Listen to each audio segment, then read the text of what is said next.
एक बार की बात है, एक लड़का था। उसका नाम सबल था, जो नगर में रहता था।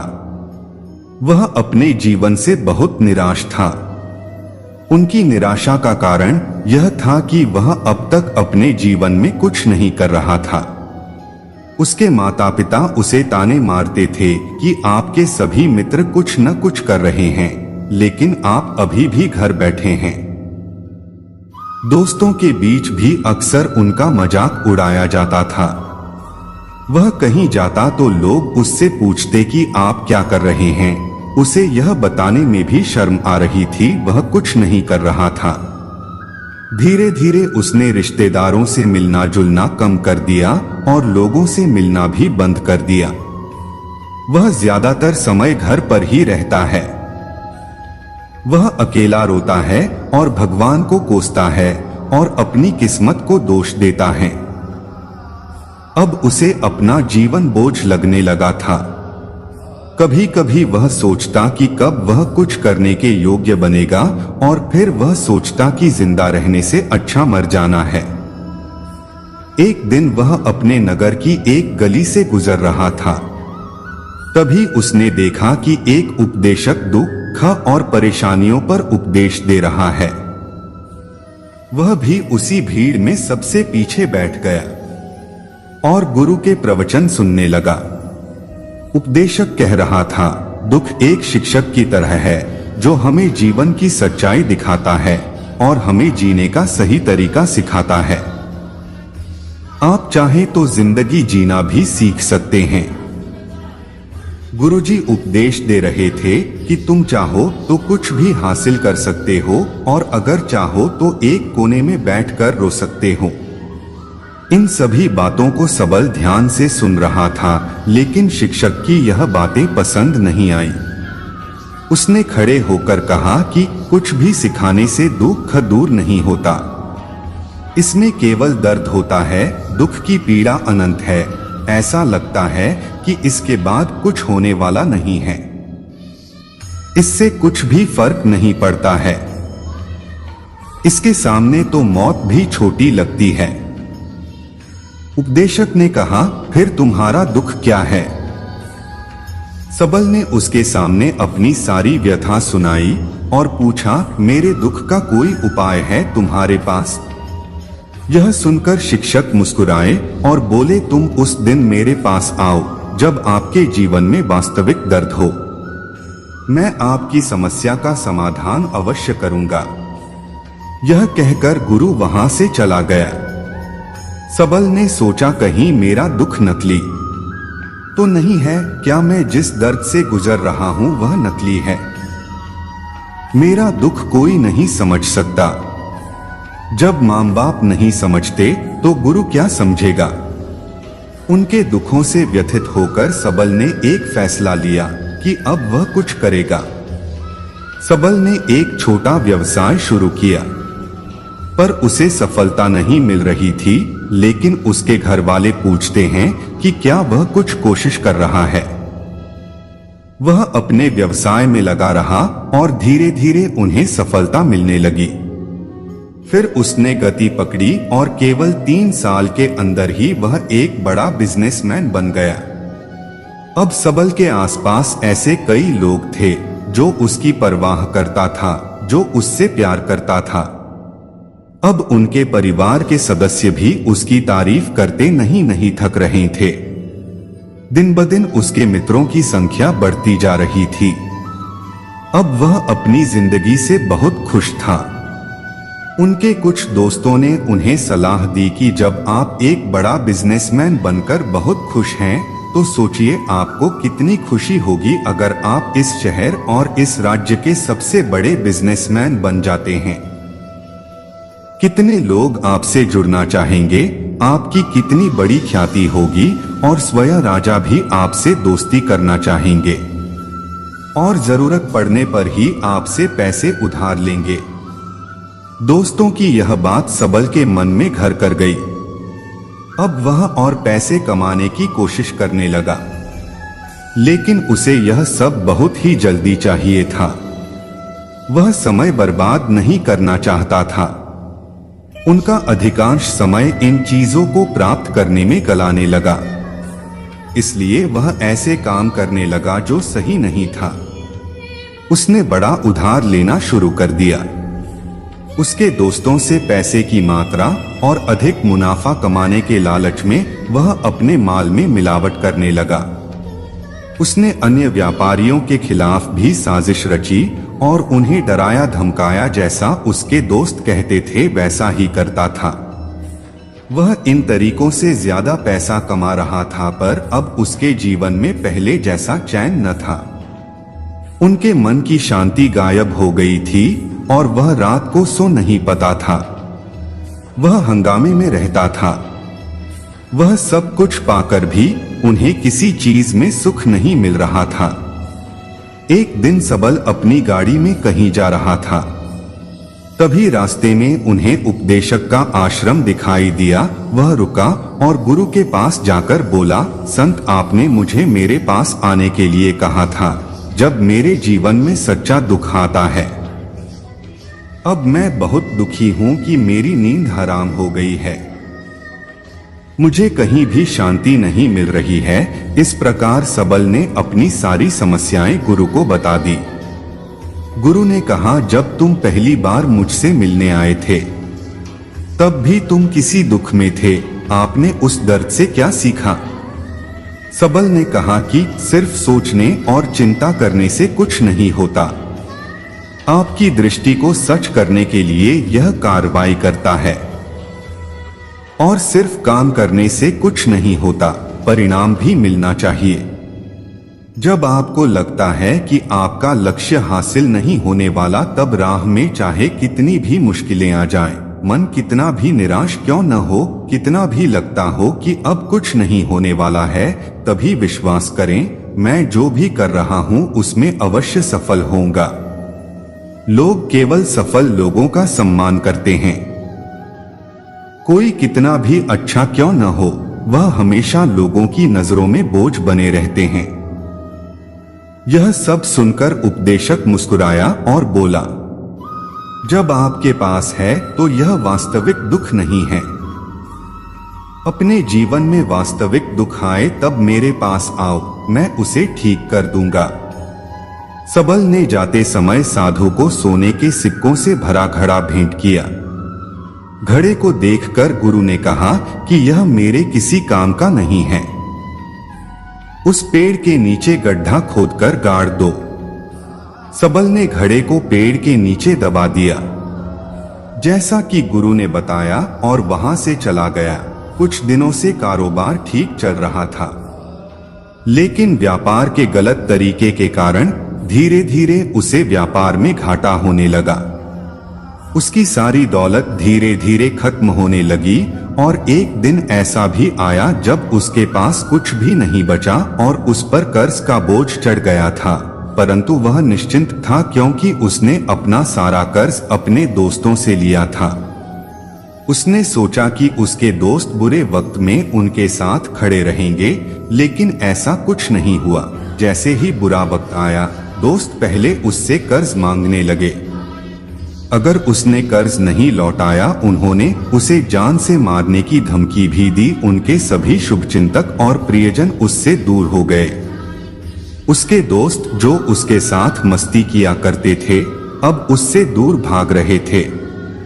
उसका परिवार उसकी गलतियां और कमियां गिनने लगा। उनकी सारी संपत्ति नीलाम कर दी गई और उसके पास कुछ भी न बचा।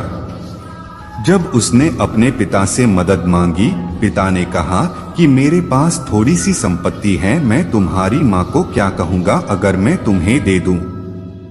यह संपत्ति हमारा अंतिम उपाय है।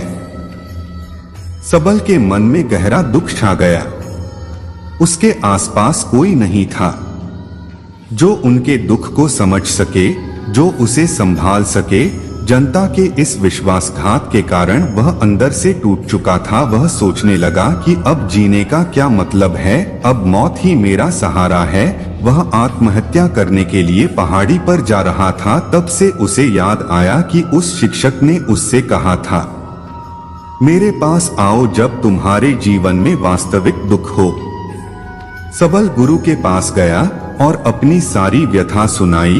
आंखों में आंसू लिए उसने कहा, हे गुरुजी, मेरे दुख का निवारण कीजिए।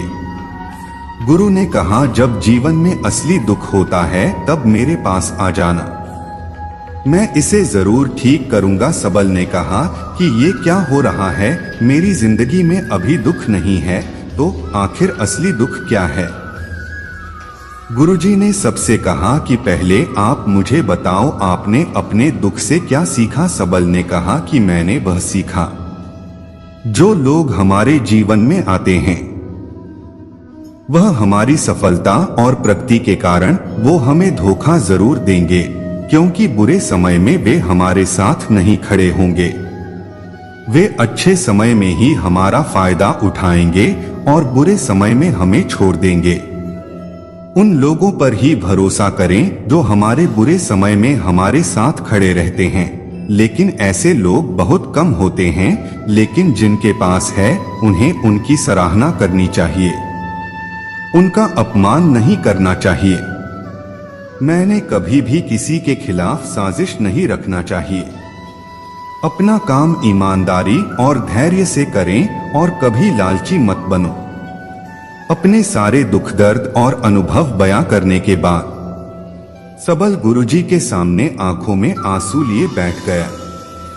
कुछ देर बाद साधु उठे और पेड़ के नीचे एक गड्ढा खोदा और घड़ा निकाल लिया, जो सोने के सिक्कों से भरा हुआ था। उसने सबल को देकर कहा, मेरे पास आओ जब तुम्हारे जीवन में वास्तविक दुख हो। सबल ने अपने शिक्षक को धन्यवाद दिया और उसे प्रणाम करके चला गया। उस पैसे से उन्होंने एक छोटा सा व्यवसाय शुरू किया। अब वह छोटा व्यापारी बनकर भी खुश हैं। उन्होंने पूरी लगन और ईमानदारी से कारोबार किया। जल्द ही वह अपने शहर का एक बड़ा व्यापारी बन गया। उनका जीवन सुख सुविधाओं से भरा हुआ था। लेकिन कोई कितना भी अच्छा क्यों न हो, लेकिन जीवन में दुख आता है तो सबल के जीवन में भी दुख आते थे। अपने माता पिता की मृत्यु के रूप में वे दोनों एक ही दिन मर गए। सबल अपने माता पिता से बहुत प्यार करता था, इसलिए उनके निधन से उन्हें गहरा सदमा लगा। वह शवों को ले गया, दोनों को श्मशान घाट ले गया, जहां अंतिम संस्कार किया गया। वहां उसने अपने माता पिता का शव जलता हुआ देखा तो उनका मन बेचैन हो उठा। उसके मन में कई सवाल उठने लगे। वह घर वापस आ गया, इसलिए उसने अपने माता पिता के घर और संपत्ति को देखा, जिसके लिए उनके पिता हमेशा लड़ते रहे। आज जो छूटा पड़ा है, जिन्होंने इसकी देखभाल की, इसके लिए लड़ने वाले इस दुनिया से चले गए। उसके पिता ने जो कुछ कमाया वह सब यहीं रह गया। एक दिन पहले तक उसके पिता मारपीट करते थे किसी के साथ उसकी संपत्ति के लिए। आज वो खुद इस दुनिया से चले गए। उसका मन ऐसे अनेक विचारों के बवंडर में था। वह अंदर से अकेला और डरा हुआ महसूस कर रहा था। वह खाली महसूस कर रहा था। उसे लगा कि कुछ है, वह समझ नहीं सका। इसलिए वह गुरु के पास गया। उसे देखकर गुरुजी ने कहा, क्या जीवन में कोई दुख है? सबल ने कहा, वैसे तो जीवन में कोई दुख नहीं है, सब कुछ अच्छा चल रहा है, लेकिन आज मेरे माता पिता का देहांत हो गया है। मैं इस घटना से बेहद दुखी और परेशान हूं। गुरुजी ने कहा, इसमें दुखी होने की क्या बात है? एक दिन सबके अपनों को मरना है। कोई न कभी जिया है और न कभी रहेगा। एक दिन तुझे भी मरना है। शायद तुम कल ही मर जाओगे, या आप आज भी मर सकते हो। सबल ने कहा, क्या कह रहे हो गुरुजी? मैं भी मर जाऊंगा, लेकिन मैं अभी जवान हूं। गुरु ने कहा कि सब जी रहे हैं इस भ्रम में कि मृत्यु केवल दूसरों को आती है, बड़ों के पास ही आती है। लेकिन जवान और बूढ़े मर जाते हैं, बच्चे मर जाते हैं। मौत का उम्र से कोई लेना देना नहीं है। यह सभी को प्रभावित करता है। मास्टर जी की ये बातें सबल के मन में घर कर गईं और वह चुपचाप चला गया, लेकिन उसका मन अभी भी बेचैन था। वह खाली महसूस कर रहा था।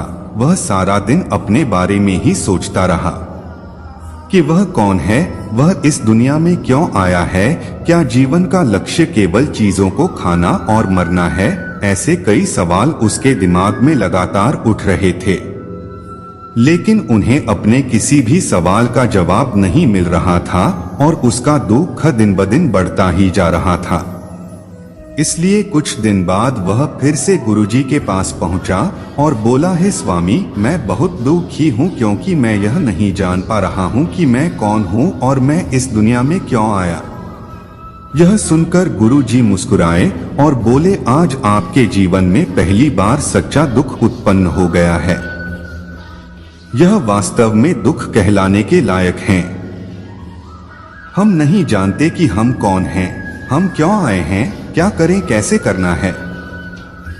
सबल ने अपने गुरु से कहा कि उसकी दुर्दशा दूर करो। गुरु ने कहा कि हम सभी इंसान हैं, जीवन भर संग्रह करते रहते हैं। सबल ने कहा कि सभी इंसान जीवन भर धन, सम्मान, परिवार, प्रतिष्ठा, मित्र, शत्रु आदि जमा करता है। गुरु ने पूछा, क्या हम एकत्रित की गई चीजों में से कुछ भी अपने साथ ले जा सकते हैं? सबल ने कहा, कोई भी इंसान अपने साथ कुछ भी नहीं ले जा सकता, वह सिर्फ अकेला ही जाता है।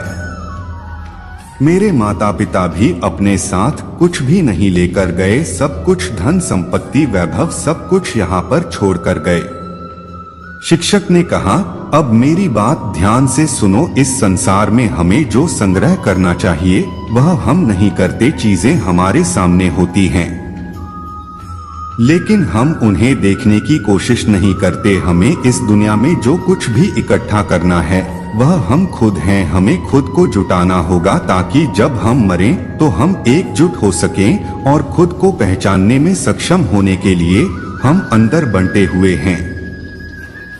हम प्यार, नफरत, गुस्सा, ईर्ष्या में बंटे हुए हैं। क्रूरता, धन, स्थिति, प्रतिष्ठा, सम्मान, पहचान, धर्म, जाति, सैकड़ों हजारों ऐसी चीजों और इच्छाओं में हम विभाजित हैं और टुकड़ों में जीवन जी रहे हैं। इस विभाजन के कारण हमारी चेतना कभी एक नहीं हो सकती। हमारी चेतना शक्ति बिखरी हुई है, इसलिए हमारे पास इतना समय नहीं है, इतनी ऊर्जा नहीं कि हम मुड़ सकते हैं और अपने भीतर देख सकते हैं। वास्तव में धन, सम्मान और सुविधाओं का अभाव, लोग इसे दुख समझते हैं और जीवन भर के लिए जो दुख कहकर रोते रहते हैं और समाधान खोजने का प्रयास करते रहते हैं, उन्हें अपना समाधान कभी नहीं मिलेगा, क्योंकि जिसे लोग दुख कहते हैं वह वास्तविक दुख नहीं है। यह सिर्फ एक आदमी की इच्छा है, उसकी इच्छा कभी पूरी नहीं होती, इसीलिए व्यक्ति को कभी उनके प्रश्नों का समाधान नहीं मिलता। इसलिए इन सब से परे, यदि आप अपने दुखों का अंतिम समाधान चाहते हैं तो सबसे पहले खुद को समेटो। इस दुनिया से अपनी ऊर्जा वापस ले लो और इकट्ठा करो। अपने आप पर ध्यान केंद्रित करो, स्वयं पर ध्यान दो। अपने मृत्यु से पहले अपने आप को जानने की कोशिश करो, बिखरो मत। सबल ने कहा, तो गुरु जी, क्या हम इस संसार को छोड़ दें? हमारी सभी इच्छाओं को मार देना चाहिए, किसी से प्रेम नहीं करना चाहिए, धन संग्रह नहीं करना चाहिए, सम्मान की आशा छोड़ देनी चाहिए।